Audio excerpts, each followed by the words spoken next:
তো আজকে রাতে পান্তা ভাত খাওয়া হবে। দুপুরবেলা ভাত খেয়েছিলাম, তো সেই রকম হাঁড়িতে জল ঢেলে পান্তা ভাত করে দিয়েছি। আর যে পরিমাণে গরম পড়েছে না, ভাত খেতে ইচ্ছা করছে না, তাই পান্তা ভাত খাবো। আর তার জন্য এখানে মানে পান্তা ভাতের সাথে খাওয়ার জন্য কিছুটা গুছিয়ে রেখেছি। কি কি করব, মানে আলু ভাজা করব। এখানে সরু সরু করে আলু কেটে নিয়েছি, ধুয়ে রেখেছি। আর এখানে 2-3 ঘন্টা আগে মসুর ডালটাকে ভিজিয়ে রেখেছি। একটুখানি ডালের বড়া করব, আলু ভেজে দেবো, তার সাথে করব ডিমের অমলেট। এগুলো দিয়েই আজকে পান্তা ভাতটা খাওয়া হবে। প্রচণ্ড গরম পড়েছে, গরমে পান্তা ভাত খেলেই একটুখানি শান্তি পাওয়া যাবে। তো যাই হোক, চলুন প্রথমে ডালটাকে বেটে বুটে রেডি করে নিই, তারপরে রান্নাবান্নার দিকে যাব। তো ডাল বাটার জন্য এখানে মিক্সার জার ধুয়ে নিয়েছি। এরপরে ওই ভেজানো ডালগুলোকে নিয়ে নেব। সবগুলো একসাথে নিয়ে নিচ্ছি, বেটে রেডি করে নেব।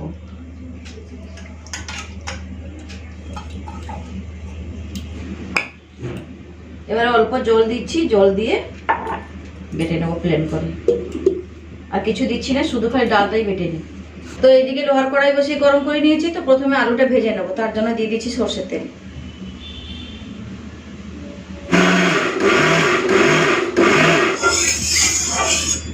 সরষের তেলটা খুব ভালো মতো করে গরম করে নিয়েছি। এরপরে এই যে কেটে রাখা আলুগুলো দিয়ে দেবো। আলুটা ভাজার সময় নুন, হলুদ গুঁড়ো, কাঁচা লঙ্কা সব কিছু দিয়ে দেবো। দিয়ে দিলাম পরিমাণ মতো নুন। এখন দিয়ে দেবো হলুদ গুঁড়ো। কয়েকটা কাঁচা লঙ্কা ধুয়ে রেখেছিলাম, সেগুলোকে একটুখানি কেটে দিয়ে দিই। দুটো দিলাম।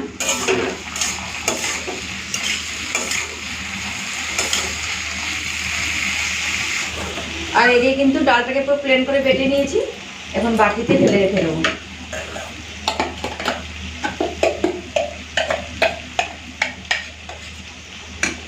একটু ডাল বাটাটা পাতলা হয়ে গেছে, জলটা মনে হয় বেশি দিয়ে দিলাম। এদিকে আলুটাকে না মেলিয়ে মেলিয়ে তো লাল করে ভেজে নিয়েছি, একদম ঢাকা দিইনি।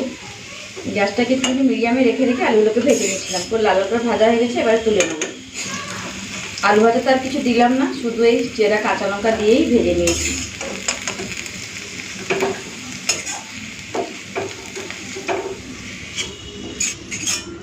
চলুন, আলু ভাজা হয়ে গেছে, তুলে রেখে দিলাম। এবার এই কড়াইতে আর একটু সরষের তেল গরম করার জন্য বসিয়ে দিই, ডালের বড়াগুলো ভাজবো। তো এখানে পেঁয়াজ আর কাঁচা লঙ্কাটা কেটে নিয়েছি, এখন এই ডাল বাটার মধ্যে দিয়ে দেবো। পেঁয়াজ আর কাঁচা লঙ্কা দিয়েই আজকে বড়াগুলো ভাজবো। কিছুটা রেখে দেবো ডিমের অমলেটের জন্য, আর বাদ বাকি এখানে সব দিয়ে দেবো।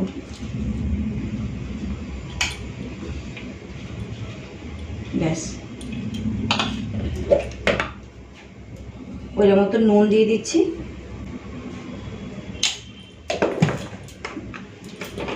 দেবো হলুদের গুঁড়ো। তো ডাল বাটার মধ্যে সব কিছু দিয়ে দিয়েছি, আর কিছু দেবো না। এগুলো দিয়ে একটুখানি ডালটাকে মানে ডাল বাটাটাকে ভালো করে একটুখানি হাত দিয়ে মেখে নেবো। একটুখানি পাতলা হয়ে গেল, জলটা বেশি পড়ে গেছে, তার জন্যই পাতলা হয়ে গেছে। সে যাই হোক, একটুখানি ভালো করে ভেজে নিলেই হয়ে যাবে। আচ্ছা, আর একটুখানি পেঁয়াজ কুচি দিয়ে দিই। ডিমের অমলেটের জন্য যখন ডিমের অমলেট করবো তখন আর একটু পেঁয়াজটা কেটে নেবো, তাহলে হয়ে যাবে। হাত দিয়েই নিয়ে নিলাম।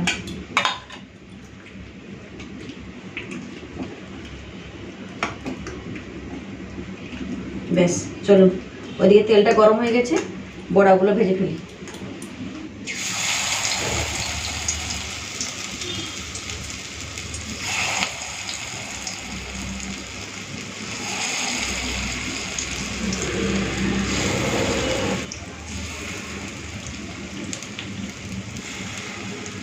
তো এক পিঠ ভালো মতো করে ভাজা হোক, তারপরে আমি উল্টে দেবো।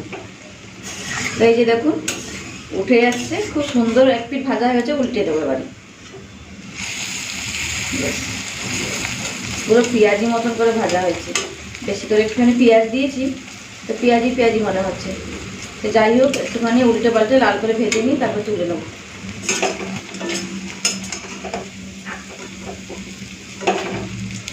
তো এই যে এই কটা বড়া ছিল শেষে ভাজার জন্য, তো ওগুলো ভেজে ফেলেছি। তো এই যে ডালের বড়া ভেজে ফেলেছি, এরপরে শুধু ডিমের অমলেটটা করবো, তাহলে হয়ে যাবে। ফ্রিজ থেকে ডিম বের করে রেখেও দিয়েছি, আর এখানে পেঁয়াজ কেটে নিয়েছি।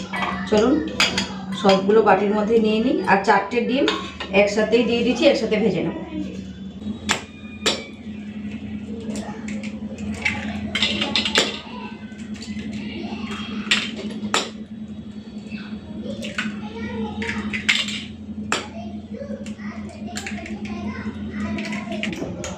তো এরপরে আমি দেব ডিমের মধ্যে পরিমাণ মতো নুন। তো এইদিকে ফ্রাই প্যানে সরষের তেল দিয়ে খুব ভালো মতো করে গরম করে নিয়েছি। এবারে এই যে ডিমের মিশ্রণটা দিয়ে দেবো।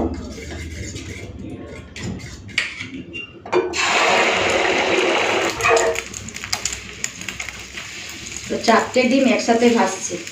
এবারে এই অমলেটটা উল্টাতে পারবো কিনা নিজেও জানি না, কি জানি ভেঙেও যেতে পারে। তো যাই হোক একটুখানি সাবধানে উল্টানোর চেষ্টা করবো। তো এক পিঠ কিন্তু খুব ভালো মতো করে ভাজা হয়ে গেছে, এবারে সাবধানে উল্টে দেবো। ঠাকুর ভাঙবি না, উল্টাতে পেরেছি, ভাঙেনি। চলো ডিমের অমলেট হয়ে গেছে, এবারে পান্তা পারবো, খিদা পেয়ে গেছে। তো পান্তাতে খাওয়ার জন্য ডিমের অমলেট পুরোপুরি রেডি। এই যে কেটেও নিয়েছি, চলুন প্রথমে পান্তাটা বেড়ে নিই, তারপরে এগুলো নিয়ে নেব। তো চলুন পান্তা ভাতে খাওয়ার জন্য তো সব কিছু ভেজে ভুজে রেডি করে নিয়েছি। এরপরে পান্তা ভাতটা বাটির মধ্যে বেড়ে নিই। রান্না করে উঠে এত গরম লাগছে কি বলবো। এই যে দুপুরবেলা ভাত রান্না করেছিলাম, ভাত খেয়েছিলাম, আর বাদবাকি ভাতগুলোকে জল ঢেলে রেখে দিয়েছিলাম।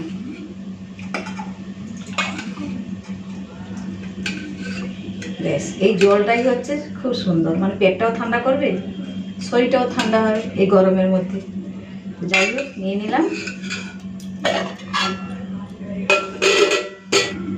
এই যে একটা কাঁচা লঙ্কা আর 2টো পেঁয়াজ পান্তার উপরে, মানে পান্তা ভাতের মধ্যে নিয়ে নিলাম। প্রথমে আলু ভাজা নিচ্ছি।